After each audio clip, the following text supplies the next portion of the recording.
Suman tasty কর্নারে আপনাদের স্বাগতম। আজকে আমরা চিকেন কষা দেখব। চলুন সম্পূর্ণ রেসিপিটা দেখা যাক। ভিডিওটা সম্পূর্ণ দেখবেন, এখানে A to Z সমস্ত কিছু আলোচনা করা হয়েছে। প্রথমে হাফ কিলোর মতো চিকেন নিয়েছি। চিকেনটাকে তারপরে আমরা এখানে পরিষ্কার করে ধুয়ে নেব। এই ধোয়াটা সম্পূর্ণভাবে দেখবেন, তাহলে জানতে পারবেন ধোয়াটা কীভাবে একটু ভালো করে ধোয়া যায়। তো প্রথমে আমি নর্মাল জলে, সামান্য জলে ধুয়ে নিলাম। এরপরে ভালো করে ধুয়ে নেওয়ার পরে আমি এটাকে আবার লেবু দিয়ে ধুয়ে নেব। তো ভিডিওটা সম্পূর্ণ দেখুন, দেখলে পরে জানতে পারবেন যে কীভাবে চিকেন কষা করতে হয়। বিশেষ করে যারা সিঙ্গেল থাকেন, মানে যারা বাড়িতে একা থাকেন কিংবা ছোট ফ্যামিলি রয়েছে। তো আমার একবার ধোয়া হয়ে গেছে, এবার আমি এটা লেবু দিয়ে আমি আর একবার ধোবো। তো এইভাবে ভালো করে ধুয়ে নিলে যে মাংসের মধ্যে যে গন্ধটা থাকে, একটা চিকেনের একটা স্বাভাবিক সেই গন্ধটা চলে যায়। দেখুন কি সুন্দর পরিষ্কার দেখা যাচ্ছে, মাংসটা ধোয়া হয়ে গেছে। তো এর যা জল আছে সেই জলটাকেও আমি এইভাবে ফেলে দিলাম, যাতে করে একটু জল না থাকে। তো এবার চলুন নেক্সট প্রসেসে যাওয়া যাক। তো এখানে আমি কয়েকটা গোটা গোলমরিচ নিয়েছি, এটাকে আমি শিলপাটাতেই এভাবে বেটে নেব, কারণ শিলপাটাতে বাটার মশলাটা বেশ সুস্বাদু হয়। তো এইটা সেই কারণে আমি শিলপাটাতেই বেটে নিচ্ছি। আমার মশলাটা বাটা হয়ে গেছে, এবার আমি এটাতে দিয়ে দেব ম্যারিনেট করার জন্য। এখানে আমি পরিমাণ মতো হলুদ দিয়ে দিলাম। হাফ কিলোতে যা লাগবে ওটা একটা আইডিয়াতে দেওয়া যাবে। এখানে আমি 2 চামচ মতো নিয়েছি। এরপর আমি এখানে দিয়েছি ধনিয়া গুঁড়া। গোটা ধনিয়া থাকলে ভালো লাগতো, কিন্তু আমি ধনিয়া গুঁড়ো দিয়েছি। এরপরে আমি অল্প পরিমাণে লাল মির্চি ইউজ করছি, কাশ্মীরি লঙ্কা, এবং অল্প পরিমাণে আমি সরিষার তেল দিয়েছি। মাংসটা আমি সরিষার তেল দিয়ে রান্না করব। তো এরপর এগুলোকে আমি ভালো করে মেখে নেব। ভালো করে মেখে নেওয়ার পর এগুলোকে আমি কি করব, ফ্রিজের মধ্যে ম্যারিনেট করতে দিয়ে দেব, মোটামুটি 10 থেকে 15 মিনিটের মতো। ম্যারিনেট করলে মাংসটা বেশ জুসি এবং সফট হয়। ওদিকে ম্যারিনেট হোক, এদিকে আমি এরপরে আলু নিয়েছি, 2টো আলু নিয়েছি। মাংসে আলু খেতে ভালো লাগে, তাই আলু নিয়েছি। এবং আলুগুলো কাটা হয়ে যাওয়ার পর আমি রসুনটা কাটা দেখাবো। অনেকে রসুনটা কাটতে পারে না বটিতে, তো সেটাও আমি দেখাবো কীভাবে রসুনটা কাটা হবে। আলুটা কাটা হয়ে যাচ্ছে, আর একটা আলুই পড়ে আছে, তো সেটাও আমি কেটে নিলাম। টমেটোটা এখানে কেটে রেখে দিচ্ছি। টমেটো আমি বড় করেই কেটেছি, গলে যাবে মাংসে দিলে। আদাটাও আমি কেটে নিচ্ছি। আদাটা পরিমাণ মতো দেবেন। আমি সেখানে দেখতেই পাচ্ছেন যে আমি হাফ কিলোতে জালাকে মোটামুটি আইডিয়া করে দিয়েছি। এরপরে আমি রসুনটা কাটছি। রসুনটা একটা একটা করে খোসা আমি এখানে ছাড়িয়ে নিচ্ছি। রসুনগুলো অনেকগুলো ছিল এবং সুন্দর করে গুছিয়ে কাটিয়ে আমি এগুলো দেখালাম, একটু ধৈর্য সহকারে দেখবেন। রসুনগুলো কাটা হয়ে গেলে এরপরে আমি কয়েকটা কাঁচা লঙ্কা এখানে দিচ্ছি। আমার যেহেতু ছোট ছেলে আছে এবং ও শুকনো লঙ্কা খেতে অসুবিধা, তাই আমি এখানে কাঁচা লঙ্কা দিচ্ছি পরিমাণ মতো, যাতে ঝালটা খুব বেশি না হয়। আপনারা চাইলে শুকনো লঙ্কা দিয়ে করবেন, শুকনো লঙ্কা দিয়ে করলে মাংসের রঙটা খুব সুন্দর হয়। আমি এখানে একটা গোটা রসুন খাবো, তো সেটাও আমি এখানে একটা দিয়ে দেবো পরিষ্কার করে। রসুন কাটা হয়ে গেলে এরপরে আমি পেঁয়াজগুলো কেটে নেবো এখানটায়। পেঁয়াজগুলো আমি ফাইনালটা এখানে কাটবো না, এখানে জাস্ট জলে দিলাম। পেঁয়াজ ভেবে জলে দিলে চোখে জলটা, তো চোখ থেকে জলটা বেরোবে না। আমার সমস্ত কিছু কাটা হয়ে গেছে, এবার ভালো করে আমি ধুয়ে নেব। ধুয়ে নেওয়ার পরে এখানে আমি আলাদা করে পেঁয়াজটাকে কুচি কুচি করে কাটবো। কীভাবে পেঁয়াজটাকে কুচি কুচি করে কাটবো, এটা অনেকে কাটতে পারে না, আঙুলে অনেক সময় অনেকে কেটে দেয়। তো এটাও আমি দেখানোর চেষ্টা করেছি কীভাবে। আমার ভিডিওটা একটু লম্বা হচ্ছে, কারণ আমি এটা প্রত্যেকটা স্টেপ দেখানোর চেষ্টা করি, যাতে নিখুঁতভাবে সে প্রথম থেকে শেষ পর্যন্ত চিকেন কষাটা করতে পারে।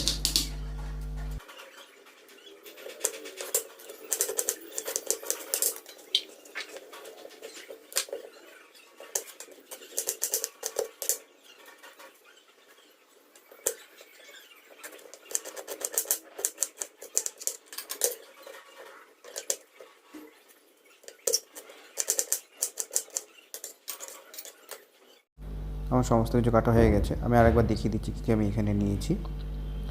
তেজপাতা, রসুন, কয়েকটা কাঁচা লঙ্কা, পরিমাণ মতো জিরে, দারচিনি, কয়েকটা এলাচ, আদা, পেঁয়াজ কুচি,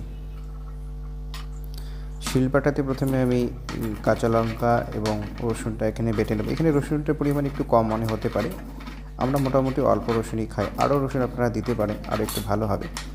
তো আমরা যতটুকু খাই সেই হিসাবে আমরা রসুনটা দিয়েছি। রসুন এবং লঙ্কাটা বাটা হয়ে গেলে, রসুন লঙ্কা খুব একটা বেশি বাটতে হয় না মিহি করে, কারণ দুটোই রান্না করার সময় এগুলো গলে যায়। তো আমি মোটামুটি তুলে রাখলাম এগুলো বাটিতে। এরপরে আমি জিরাটা আদাটা বেটে নেব একই রকমভাবে। ভিডিওটা লম্বা হবে তাই আমি সম্পূর্ণটা হয়তো দেখাতে পারবো না। এরপর আমি চলে যাব কড়াইয়ে। তো কড়াইয়ে আমি অল্প পরিমাণ তেল নিয়েছি। তেলের মধ্যে প্রথমে আমি আলুটাকে আর রসুনটাকে ভেজে নেব। এখানে একটা জিনিস মনে রাখতে হবে, আলুর সঙ্গে কিন্তু রসুনটা ভেজে নিতে হবে, কারণ রসুন প্রথমে ভেজে না নিলে পরে কিন্তু রসুন সেদ্ধ হতে চাইবে না। তো আমি অল্প পরিমাণ এখানে লবণ দিয়েছি যাতে আলুটা হালকা এখানে সেদ্ধ হয়ে যায়, এবং আলুটা হালকা লাল লাল হয়ে গেলে আমি এটাকে তুলে নেব।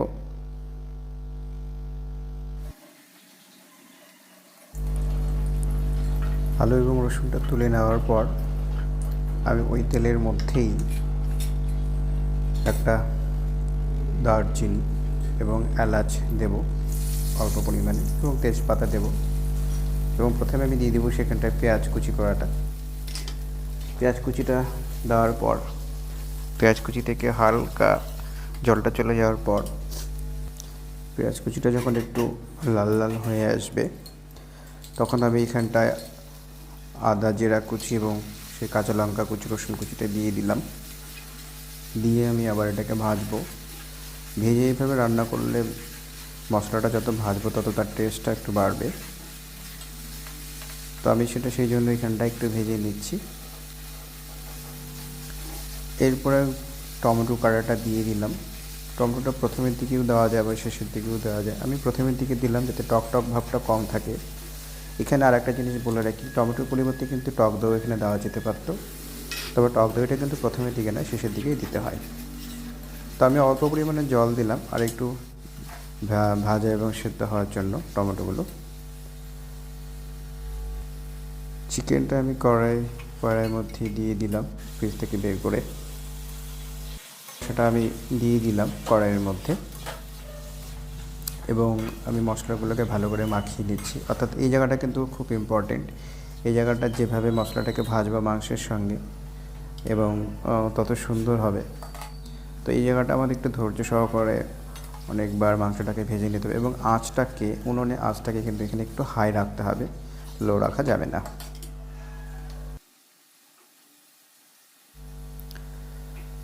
পরিমাণ মতো ওখানে লবণ দিয়ে দিলাম, যেমন ঝোল রাখবো সেই অনুপাতে। ঝোল বেশি হলে লবণ বেশি দিতে হয়, কম হলে কম। তো আমি সেইটা দিয়ে দিলাম। এবার মাংস থেকে একটু জল বেরোবে, যেটুকু জল ছিল লবণ দিলে জলটা বেরিয়ে আসে। কিছুক্ষণ নাড়াচাড়া করার পর এটাকে আমি এভাবেই রেখে দেবো, এবং এখানে তুমি আঁচটাকে এখন একটু কমা বাড়া করতে পারো প্রয়োজন অনুযায়ী।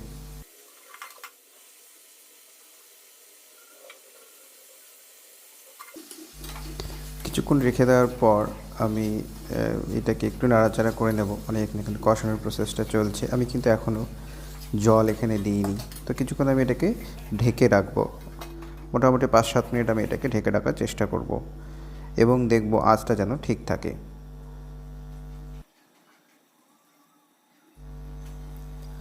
5-7 মিনিট ঢেকে রাখার পর আমি এটাকে আবার তুলব, অর্থাৎ বেশিক্ষণ রাখলে আবার নিচে লেগে যাবে। এইটাকে এরকম এই প্রসেসেই করতে হবে, অর্থাৎ ঢাকতে হবে, ঘাঁটতে হবে, আবার ঢাকতে হবে। তো আমি এবার আলুটাকে আর রসুনটাকে ছেড়ে দিলাম, কারণ এরপরে ছাড়লে আবার সেগুলো সেদ্ধ হতে চাইবে না। তারপরে আমি মশলার সঙ্গে ভালো করে নাড়িয়ে চাড়িয়ে আমি আবার এটাকে আগের প্রসেসে ঢেকে রাখবো আবার 5-7 মিনিটের জন্য। ঢাকনা তুলে আবার কিছুক্ষণ খুন্তি দিয়ে নাড়িয়ে নিলাম, কারণ বেশিক্ষণ রাখলে তলায় লেগে যাবে এবং মাংস পোড়া গন্ধ কিন্তু খেতে খুব খারাপ লাগে। তো আমি কিন্তু এখনও এখানটায় জল দিইনি, তো নাড়াচাড়া চলছে, কষানোর প্রসেসটা চলছে। আচ্ছা, এখানে আরেকটা জিনিস খেয়াল রাখতে হবে, আমি কিন্তু খুব বেশি তেল কিন্তু দিইনি, অর্থাৎ আমার চিকেনটা কিন্তু হেলদিও হচ্ছে। তো বাড়ির বয়স্করাও কিন্তু এটা খেতে পারেন।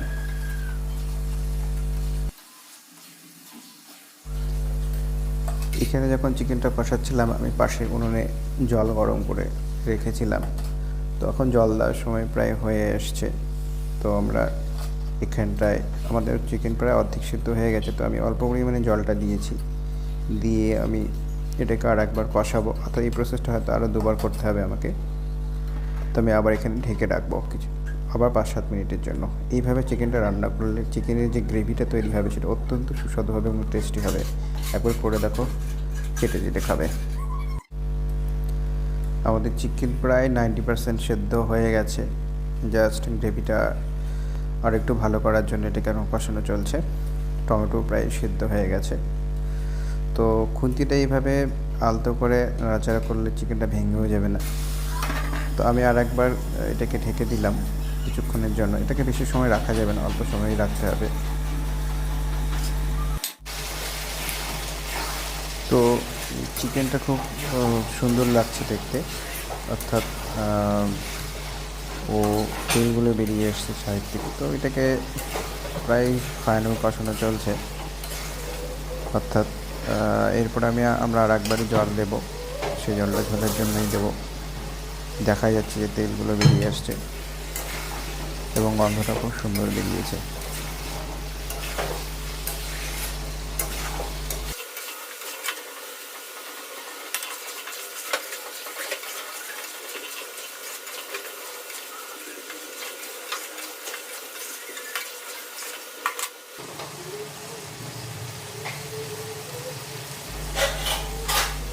তো বন্ধুরা, আমাদের চিকেনের কষানো প্রায় প্রসেস শেষ। এবার আমরা এখানে একটু জল দেব। অবশ্যই জলটা গরম করা জল হতে হবে, অর্থাৎ এখানে ঠান্ডা জল দিলে কিন্তু ঝোলের টেস্টটা একটু খারাপ হয়ে যাবে।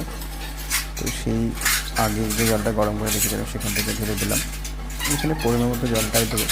এবারে আমাকে ঝোলটা প্রায় 5 থেকে 7 মিনিট ফোটাতে হবে। তো সেই অনুপাতে আমাকে জলটা দেবে, কেমন আমি ঝোলটা রাখবো। তো আপনারা সেভাবে দেবেন। একটু বেশি পাতলাও করতে পারেন, তবে চিকেন বেশি পাতলা করলে ভালো লাগে না। তো আমি সেই জন্য অল্প পরিমাণে জলটাই দিয়েছি এবং এটা ফাইনাল প্রসেস চলছে।